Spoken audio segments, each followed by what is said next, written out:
Hi, welcome to the video sessions of Encourage and Empower. Figure things out. Serving others is the greatest privilege that we have. And a great way to serve others is to encourage and empower them to figure things out for the better. Of course, we should always be looking to figure things out for ourselves. That's a given. With God's grace, we can do virtually anything that we set our mind to do. So never believe a prediction that does not empower you. As Americans, this should be our battle cry.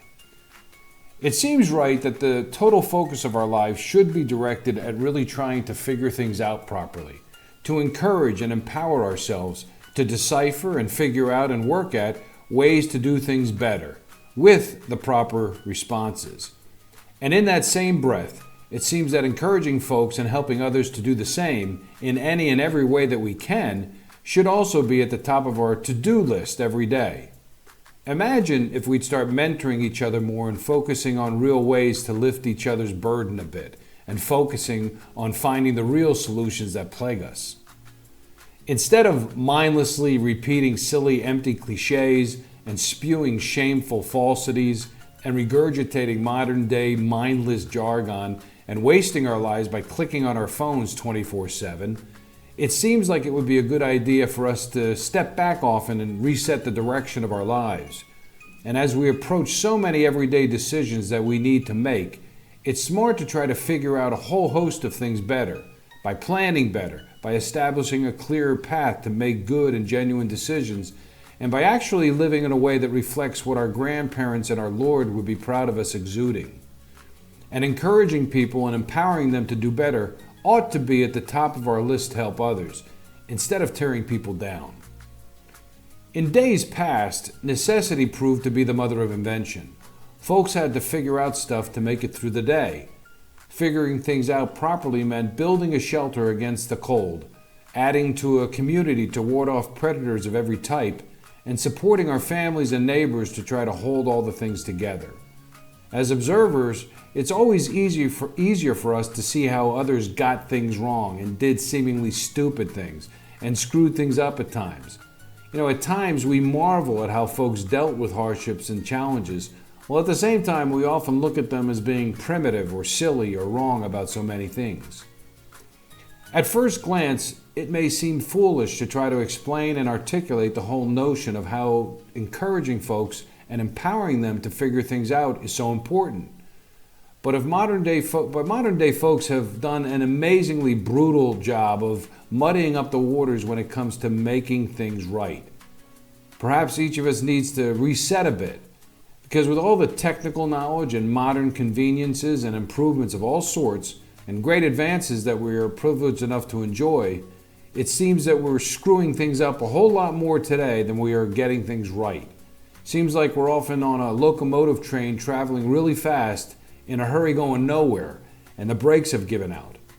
And with each passing day, it also seems that many of us are more discouraged and less empowered than ever before. Consider, we've got remarkably advanced medicine, but poorer health than ever before. We've got more educational degrees, but a lot less common sense than our grandparents. We've got higher incomes and living conditions, but less peace in our lives. We've got bigger houses, but less people in those bigger houses. We have more knowledge at our fingertips, but less wisdom. We've got lots of social connections, but no best friends. We've got magical cell phone devices in our hands 24/7, but we can't place a 20-second call or text to our mom or dad. The list of absurdities and contradictions is endless. When most folks think about encouragement or empowerment to help people figure things out, the thing that most often comes to mind is money. How can I get more money? How can I make money? How can I stop worrying about money? Truth be told, making money is a real consideration in all of our lives, and we'll soon address how to figure out the money puzzle. Yet if you speak with people who have made lots of money, you come to realize that their take on things is often totally different from yours. Elon Musk would recommend intensely hard work and mention that he doesn't own a home. And because his brain often feels fried, he claims that you wouldn't want to be him. He would most likely pay billions to have a bit more peace at times in his heart and mind. Jeff Bezos would acknowledge the countless challenges that he faced building Amazon, and then equally give credit to how his grandfather would always figure things out on the farm to keep things working. Mark Zuckerberg could spend days speaking about Facebook's countless hurdles and probably cite hundreds of things he'd wished he'd done better. And Bill Gates could spend endless hours talking about the challenges he overcame at Microsoft, while also marveling at the way some folks, like his pal Warren Buffett, are so good at giving money away to their foundations. Forget your positive or negative feeling towards these rich men for a moment and try to grasp that encouragement or empowering people to help us figure things out is a difficult thing for so many of us to struggle with. It isn't easy, and it's way more than just figuring out how to make money. Dealing appropriately with each other and figuring out our lives is infinitely more important than simply learning how to become rich. At their core, encouragement and empowerment are about supplying the juice to make things happen. And we need this juice to help figure out our life in relation to a whole lot of things. It's figuring out how we relate to our Creator, Jesus. It's about figuring out how we relate to our families, friends, coworkers, and neighbors. It's about figuring out our political beliefs, our personal value system, the treatment of our minds and bodies, our adherence to virtue, our communication traits, our ability to curb our many appetites, and our proper overall response to the world of value. Because when we are discouraged and not empowered, many of us have real difficulty in life. Discouraged and disempowered folks rob banks and shoot people and fall prey to the devil's chaos. Encouragement feeds our psyche as much as any material thing on earth. It empowers us to move forward. Trying to figure anything out and apply it to your life is a process that is intertwined and connected to your innate capacity to try to be better, to do better, and to want things to get better. When we grasp this, we will change for the better. As creatures, we do not have a natural capacity to choose evil. Unfortunately, we often force our will to do things that are unnatural to it. And this force of evil weakens our character, it creates chaos, and stunts our ability to function and then respond properly. Encouragement and empowerment are not, or at least should not, ever be confused with scamming people or deceiving others for gain or controlling others or manipulating outcomes. This is an initial key distinction for folks to address when looking to get things right in life, when we're trying to figure things out. And it's where a great deal of chaos is created for everyone due to its misunderstanding. Because we get so many things wrong in life, in our relationships, in our businesses, in our families, in our churches, and more, by considering that there are so many acceptable options or opinions as to how to go about things. Yes, we have the power to choose, and yes, there are often different ways to get the same result. But the choice is not about choosing good or evil, as we only have the natural capacity to choose good. We often unnaturally cooperate with evil in countless ways that causes a great deal of chaos and pain. And it's most often when we are discouraged or in a weakened state that we invite chaos into our lives. It is not about relying on a spurious or bogus notion of my truth as it applies to many important issues.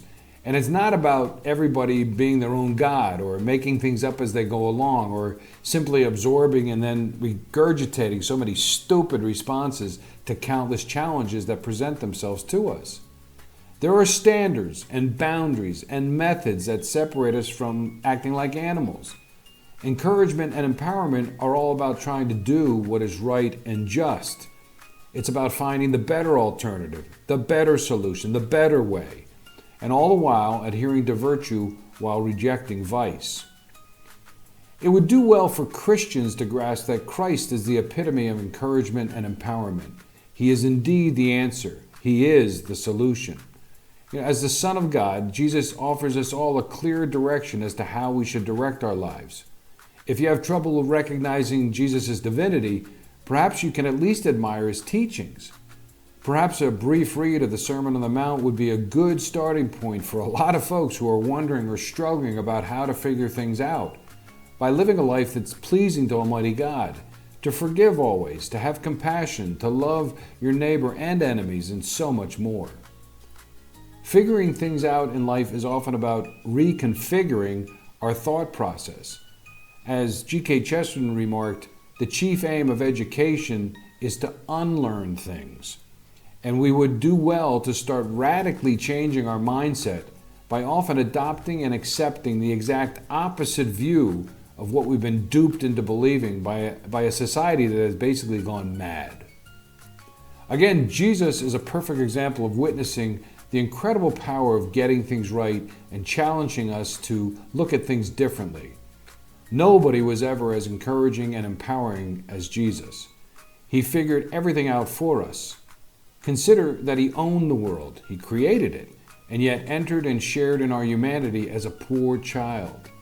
The only material thing that he ever claimed was a donkey when he rode into Jerusalem on Palm Sunday, right before they crucified him. Jesus was a lover of poverty. Now, with this in mind, it's still perfectly all right to figure things out and make money. It's just all about how we go about the process. We should be watchful of what the world offers versus what God reveals to us. This is all the more reason that we should want to make encouragement and empowerment and figuring things out an important priority in our lives.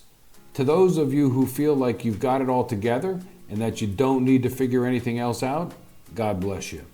To those of you who are okay with your present state in life and your ability to tackle a lot of issues that present themselves to you, more power to you. But for the rest of us who are humble enough and confused enough and hopeful enough to still want to better try to figure stuff out in life, perhaps some material here will help you make things better. For starters, let's consider 3 foundational references or cornerstones to adhere to in order for all this information to make sense. First, the process of encouragement and empowerment and then figuring things out is for you to get things right. It's very personal. It's not about becoming a cheerleader. It's about setting yourself up for success instead of failure. It's about developing your character in ways that work to do the good that must be done as you respond to so many different challenges that present themselves to you. It's your way of approaching things welded with the objective better way to do things. It's how you figure things out by doing the right thing. It's about forming a fruitful basis to build off of, a true value system to build upon, a mindset to adopt, and a roadmap to follow. You shouldn't be concerned about figuring things out for your sister or spouse or brother or boss. That's their job. And you can't concern yourself with forever trying to figure things out based on what others think or say or do to you. Figuring things out is not about mindlessly following silly and stupid responses that the world offers. It's not about making up the rules as you go along, and it's not about projecting all of your insecurities and goofy reactions and immature responses to so many things onto other people. That's called projection, and it's destructive. The current president doesn't make you selfish and inconsiderate. Your parents didn't raise you to be a criminal, and your friends didn't force you to embezzle money from the bank. Figuring things out is on you, so take it seriously. Second, in order to make changes for the better, you need to allow encouragement and empowerment to be part of your life and your everyday mindset. You need to grasp that adhering to virtue is adapting to strength, while succumbing to vice is surrendering to weakness. Today, most folks don't have the most rudimentary understanding of virtue and the role it should play in their lives.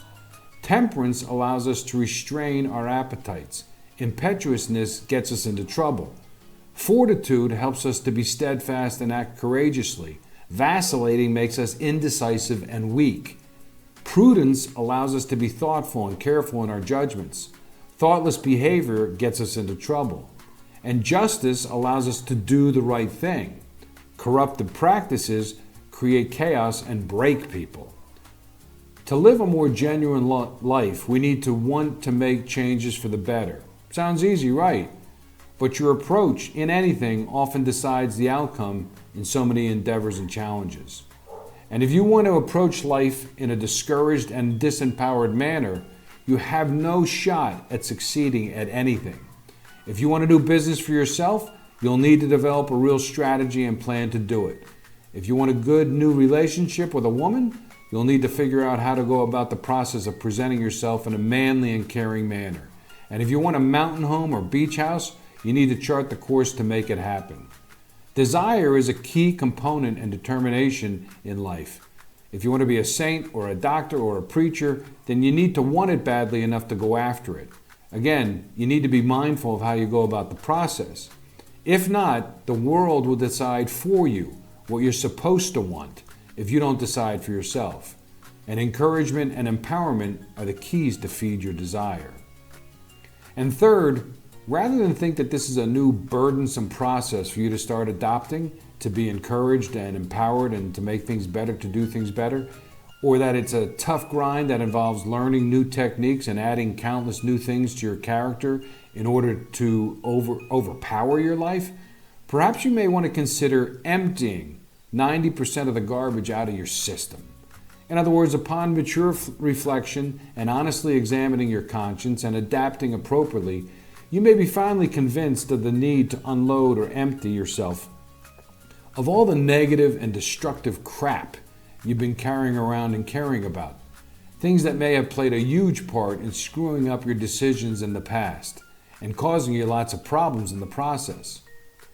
Perhaps if you reflect a bit and stop getting angry at your kids or parents for no reason, then maybe you'll start a relationship with your family and have peace in your home. Maybe if you'd empty out your ego a bit and start to listen to your employees, you might learn a few things about your business that you didn't know and create a better work environment for all.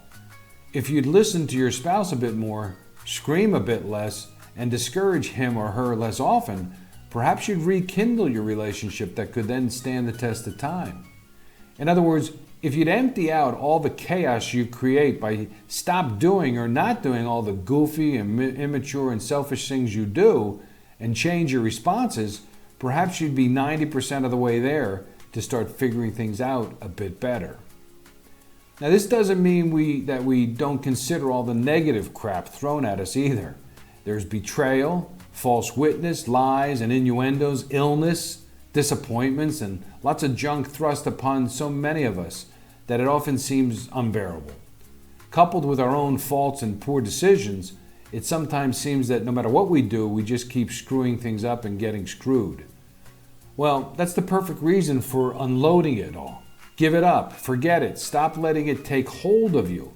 It's amazing how so many of us allow all the crap and junk in our lives to occupy the majority of our hours, a right that all the chaos does not deserve, while rarely considering the real need to constantly encourage ourselves. We need to take out the garbage in our souls, throw off the old you and put on the new you. And this is all the more reason to accept Christ and trust in Him. Relieve yourself of the burden of dealing with chaos in your life because you've previously failed to forgive and apologize and have failed to try harder to be better. Pay no heed to the folks who betray you, the ones who defame you, and the circumstances that seem to often beat you down. Again, most of us give control to the chaos in our lives, crap we generate and crap that others throw at us, and this chaos screws up our decisions and our ability to make changes for the better. We need to let all the crap go. So as we move forward and attempt to uncover the beauty of making things better and figuring things out, we should all be focused on developing our characters, forming a fruitful basis to build off of, a value system to build upon, a mindset to adopt, and a roadmap to follow. And we need to start encouraging ourselves and others more every day. We've got to start taking this personally. We've got to start teaching this to our young people. We need to start making this part of our school curriculum. And we all need to start developing techniques to add to our new personal toolbox to help make things better. It's about understanding that in order to make changes for the better, we need to grasp that adhering to virtue is adhering to strength, while succumbing to vice is surrendering to weakness. Instead of incessant arguing and blabbering about white supremacy and male privilege and systematic racism and inequality, we need to focus on what we can make. We need to focus on what we can make our personal decisions and make them great.